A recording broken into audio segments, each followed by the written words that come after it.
আসসালামু আলাইকুম। আমি আজকে আপনাদের জন্য নিয়ে এলাম মজাদার কহি দিয়ে ডিম ভাজি রেসিপি। তো চলুন দেখা যাক আমি কিভাবে এই ভাজিটি করে নেই। প্রথমে চুলায় একটি প্যান বসিয়ে নেব, দিয়ে দেব সরিষার তেল, এরপরে দিয়ে দিব পেঁয়াজ কুচি ও কাঁচামরিচ কুচি। এইগুলোকে ভালো মতো ভেজে নেব। ভেজে নিয়ে দিয়ে দেব কুচি করে ধুয়ে রাখা কহিগুলোকে দেওয়ার পরে দিয়ে দিব পরিমাণ মতো হলুদ ও লবণ ও হলুদ দেওয়ার পরে ভালো করে মিক্স করে ঢেকে সিদ্ধ করে নেব। সিদ্ধ হয়ে গেলে এই পর্যায়ে আমি ঢাকনাটা খুলে রেখে কিছুক্ষণ পানিগুলোকে শুকিয়ে নেব। পানিগুলো শুকিয়ে যাওয়ার পরে একটা ডিম ফেটে নিয়ে ভাজিটার মধ্যে দিয়ে মিক্স করে নেব।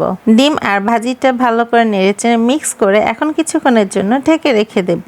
আর এখন ঢাকনাটা তুলে নিয়ে ভালো করে নেড়েচেড়ে ভাজা ভাজা করে নেব। আর এই তো হচ্ছে আমার কহি দিয়ে ডিম ভাজিটা রেডি।